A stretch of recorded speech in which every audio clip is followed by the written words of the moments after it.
Y vamos a hablar ahora de quién es Ignacio, quién fue este personaje del que vamos a hablar hoy y de su obra especialmente, lo que nos tiene que decir. Tenemos aquí, esta información ya se las he dado, vamos a trazar por cuestiones de tiempo y espacio un linaje que conocemos en tres apóstoles. Primero tenemos aquí a Jesús. ¿Jesús era apóstol? Pues sí, ¿no? ¿Qué significa apóstol? Enviado. Entonces, si no, léanse Hebreos 3 uno en adelante, y ahí va a decir Cristo, apóstol. Entonces dice que Jesús era un apóstol, pues sí, porque era un enviado, ¿no? Por ejemplo, ahí en Gálatas 4:4 que dice Jesús, nacido de mujer, ¿no? Dice que fue enviado, dice así. Entonces hay varias expresiones en la Biblia donde Jesús se le menciona como un enviado, pero Jesús puede enviar a otros. Obviamente Jesús pues es Dios. Eh, Es decir, no quiero que piensen que un enviado es como un sirviente, ¿no? Así como si Jesús fuera menos que el Padre y por eso fue como el enviado, ¿no? Como el chalán. No, no es así en ese sentido. Jesús es enviado, pero al mismo tiempo es Dios, ¿no? Desde ahí ya va uno viendo el tema este de la Trinidad, ¿no? Porque, pues, si es una persona diferente al Padre, pero es Dios, ¿cómo, no? Pero bueno, ese tema lo vamos a hablar más adelante, porque también hay menciones de Ignacio en sus cartas que van a coincidir muy bien con la Trinidad versus pues la unicidad de Dios que predican los unicitarios, ¿no? Pero sí vamos a ver ya de manera muy interesante algunas frases de Ignacio que denotan la procedencia de Jesús del Padre, así como lo dice nuestro credo. Pero bueno, eso fue un paréntesis. Entonces tenemos ahí ejemplos de discípulos, Pablo, Pedro y Juan. Como ya sabemos, pues Pablo les hablé brevemente, pues tiene una visión que él menciona ahí en el libro de los Hechos. De hecho, esa mención la relata tres veces ahí en el libro de los Hechos. La primera vez que la relata es en el capítulo 9, o al menos, bueno, Lucas es el que la relata, ¿no? Él es el autor de Hechos. Eh, y pues ahí se menciona que tiene una visión con Jesús, pero aún así Jesús lo manda a la ciudad para que le digan qué tiene que hacer. Y en Gálatas, ahí en el capítulo 1 y el capítulo 2 de la carta a los Gálatas, va a mencionar Pablo que él se reunió con gente que ya predicaba. Es decir, Pablo no daba por su cuenta él solo. Sí se reunía con los apóstoles y él estaba con la iglesia de Cristo. Y dice incluso que se quedó 15 días con Cefas. Entonces, pues, ¿por qué lo menciona así? Y le dice Cefas, ni siquiera le dice Pedro, ¿eh? Le llama por el arameo, Cefas, la roca o la piedra. Entonces, Pablo también aprende de los apóstoles y se menciona él como un apóstol de Jesús en sus cartas. Tenemos a Pedro y a Juan, que también ya los conocemos, y a Pablo a quien les enseña, y Pedro a quien le enseña, y Juan a quien. Bueno, pues Ignacio tuvo esa bendición de ser enseñado por los tres, los conoció a los tres. Y ese testimonio nos lo dice San Juan Crisóstomo y San Jerónimo. Por eso lo sabemos, que aprendieron Ignacio aprendió de ellos y convivió con ellos. Entonces, cuando llega un protestante y te diga una objeción muy clásica de decir, no, es que a mí no me hables de San Ignacio, ¿no? Es muy común eso, cuando el católico dicen, es que ¿dónde está la palabra católico o católica? Y el católico sale con que no, bueno, es que Ignacio de Antioquía mencionaba a la iglesia como católica en su carta a los esmirrenses. Ah, no, no, no, pero eso donde dice la Biblia que Ignacio, eh, hubo un tal Ignacio que llamó a la iglesia como católica, ¿no?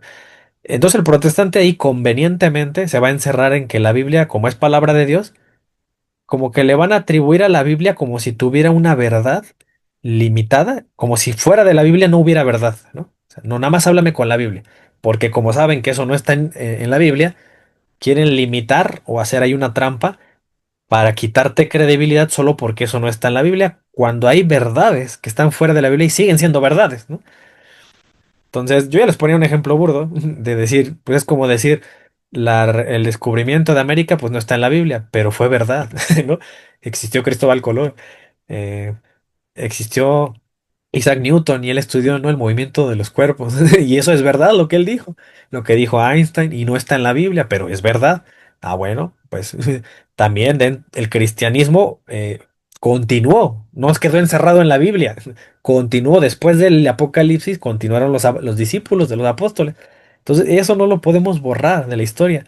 Claro, si eres protestante, entiendo que te conviene borrarlo, ¿no? Porque como no tienes historia, no puedes demostrar tu existencia en ese tiempo, solo la de la Iglesia Católica, pues bueno, pues por eso, ¿no? Por eso mejor hay que encerrarnos en la Biblia convenientemente. Pero la verdad es que el Ignacio, sí hay testimonio histórico muy bien pues documentado y creíble de que aprendió de ellos. Por lo tanto, lo que escriba Pablo, lo que escriba Pedro, lo que escriba Juan, yo lo puedo entender leyendo la Biblia, pero también escuchando al intérprete. Entonces, ¿qué intérprete me conviene escuchar? Y eso es importante. Y todos siempre escuchamos intérpretes. Es más, cuando yo por mi cuenta yo leo la Biblia, yo estoy interpretando lo que leo y yo le doy mis conclusiones. La Biblia no tiene boca para hablar. O sea, es incorrecto decir, no lo digo yo, lo dice la Biblia. Siempre así se escuda el protestante. No lo digo yo, lo dice la Biblia. No, la Biblia no habla, lo dices tú. Tú nada más lees la Biblia, tú la interpretas, ¿no? Y eso ahora mismo hace el pastor. Y ya sé que me van a decir, no, pero los católicos hacen lo mismo. El sacerdote lee el Evangelio, en la misa lo explica él. Es una interpretación del sacerdote, una más de tantas que existen en el cristianismo entre protestantes y católicos. Yo lo explicaba la vez pasada, pero la diferencia, sí, está bien, es una interpretación más, pero cuando tú te das cuenta que esa interpretación o esa enseñanza del sacerdote ya tiene un respaldo de 2000 años, de que eso siempre es lo que se ha enseñado y él solamente tiene la responsabilidad de transmitir lo que le tocó en ese momento al sacerdote mientras él vivió, pues tomar el depósito de la fe y transmitirlo, pasarlo, sin cambiarlo. Ah, bueno. Entonces, eh, si tiene todo ese respaldo histórico, entonces ese testimonio vale más que todos. Es más, es el único testimonio que deberíamos creer, porque los demás son testimonios modernos, testimonios que van a decir, no, es que así ocurrió en el pasado, y es que así se ha creído, y es que yo lo entiendo hoy así. Sí, hoy en el 2025 entiendes una cosa, pero tienes que escuchar a los cristianos de otros tiempos. ¿Qué entendían de esos versículos que tú lees? Vamos a ver a Ignacio qué él entendía. Y ahí es donde se cayó el castillo de naipes de los protestantes, ¿no? Y es la importancia de estudiar a los padres de la iglesia. ¿Y por qué creen que hay muchísima gente y el video que les envié de todos los pastores que se han convertido a la fe católica, desde que leyeron a los padres de la iglesia, especialmente los padres apostólicos o aquellos que convivieron con los apóstoles, por qué se convirtieron al catolicismo? Porque se dieron cuenta a quién nos conviene escuchar. Porque si al final la Biblia se trata de interpretarla, no nos escapamos de eso. Por más que digamos, dice la Biblia, no, lo dices tú. O sea, asume esa responsabilidad. Porque eso de decir la Biblia es como culpar a alguien que no eres tú, como para que, pues para mentir o para que te hagan caso a lo que dices, ¿no? Entonces, hay algún versículo o algún capítulo y ustedes se darán cuenta que en diferentes congregaciones, si metemos también ahí a los católicos, eh, se entienden cosas distintas. Yo les presentaba el de la Eucaristía, simplemente el de esto es mi cuerpo que dice Jesús. Zwinglio decía una cosa, Lutero decía otra diferente y Calvino decía otra y los católicos decimos otra. De ahí cuatro versiones hay, cuatro interpretaciones. ¿Cuál es la correcta? ¿No? Entonces, una de dos, o sigues escuchando al pastor del año 2025 o estudias a los padres de la iglesia que están tan cercanos a los apóstoles y escuchar que ellos entendían de esos versículos de la Eucaristía y se van a sorprender, ¿no? Que Ignacio lo que decía y lo vamos a ver cuando vemos la carta a los de Esmirna, que incluso eh, ahí andaba regañando a esas iglesias de que, pues, decía que no prestaran oídos para ahí aquellos, ese grupito que anda por ahí, porque ellos no confiesan que es la carne y la sangre de nuestro Señor. ¿Y eso a qué se parece? ¿A lo que diría Lutero? ¿A lo que diría Calvino? ¿Zwingli? ¿O a lo que dirían los católicos? Entonces ahí es donde te das cuenta verdaderamente lo que aprendió Ignacio. Exactamente lo que aprendió Ignacio es que literalmente ahí estaba el cuerpo y la sangre de Jesús. Y nada más con eso, con entender la Eucaristía, con comprender que así la enseñaban los discípulos de Juan, al menos los de Juan, ya queda claro, ¿no? ¿Cuál es la doctrina? Incluso de partir de ahí podemos concluir cuál es la iglesia de Cristo. Entonces de ahí la importancia, les decía, escuchar el testimonio de esta gente, leer el testimonio de ellos.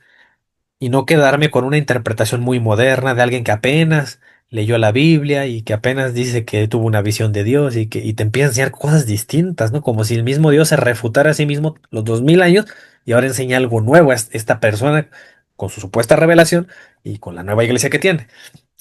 Entonces, bueno, continuando, tenemos aquí a Pablo, eh, que por la Biblia sabemos que le enseñó a Lucas y ya, pues con razón escribe el Evangelio según Lucas, ¿no? Y Lucas también escribe el libro de los Hechos. Entonces, miren aquí la importancia.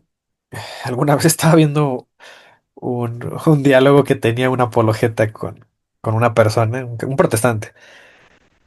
Y esta protestante decía que nadie tiene infalibilidad, nadie puede ser infalible. Infalible es solo Dios.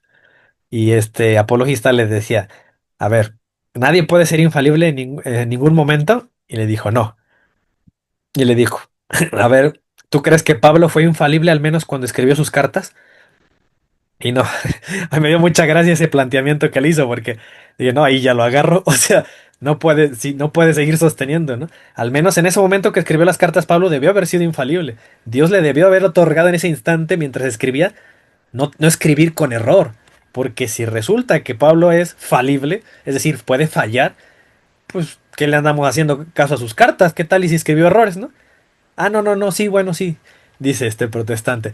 Bueno, ahí, solamente ahí fue infalible Pablo cuando escribió, y los apóstoles.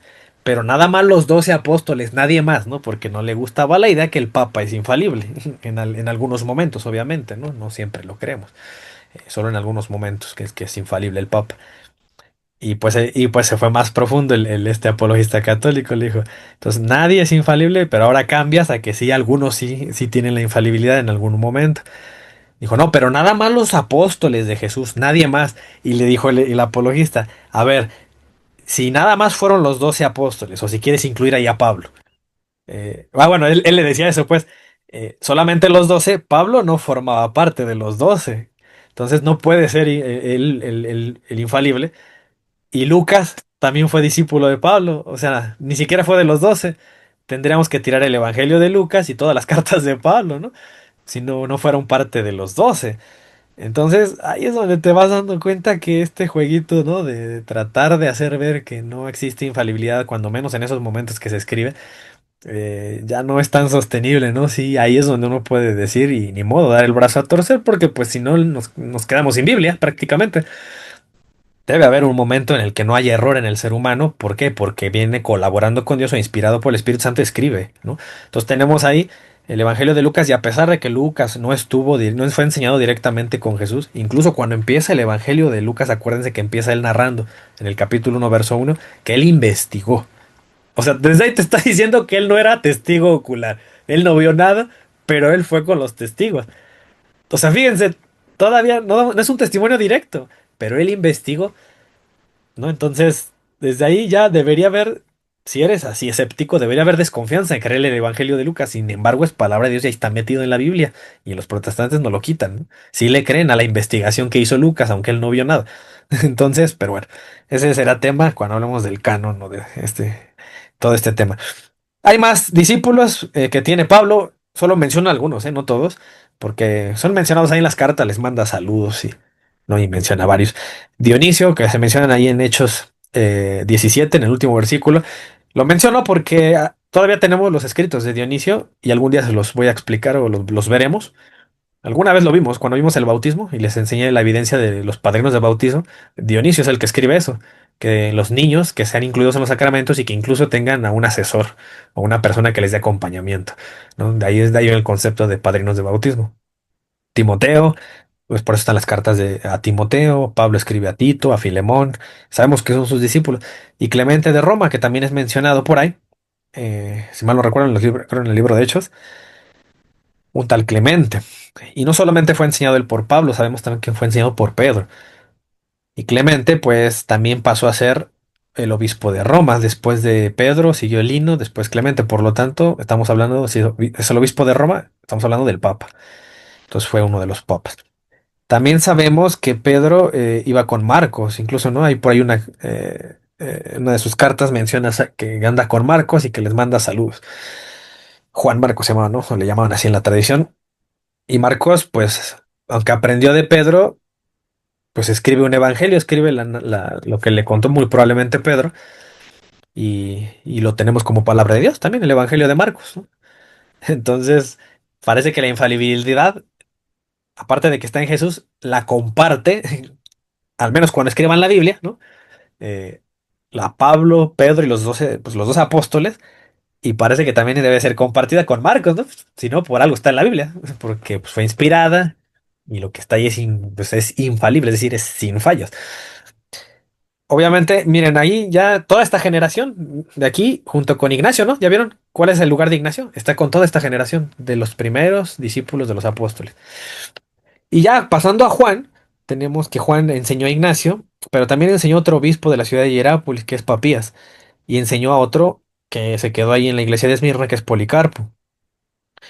Y como ya vimos en anteriores sesiones, hay un linaje interesante que también vamos a ver estos escritos de estos personajes que vienen, que Policarpo enseña a quién, a Ireneo de Lyon o de Lyon, no sé cómo se pronuncia. Y Ireneo a quién le enseña o con quién tiene contacto, con Justino Mártir y con Hipólito de Roma, ya los hemos visto algunas veces. Hipólito de Roma con quién tiene contacto, con el famoso Orígenes. Y así es como se va transmitiendo pues la tradición cristiana. Y todos ellos escriben cosas interesantes, las vamos a ver. Ya vimos un fragmento cuando vimos el primado de Pedro y el domingo presencial de Clemente de Roma a los Corintios escribe una carta. Vamos a ver otra carta que le llaman Segunda Corintios, que es una homilía que hace Clemente, también la vamos a ver, a checar. Y vamos a extraer lo que es importante para la apologética, para compararlo, ¿no? Con lo que enseñan los protestantes y lo que enseñamos nosotros. Y van a ver que todos ellos están en línea con la Iglesia Católica.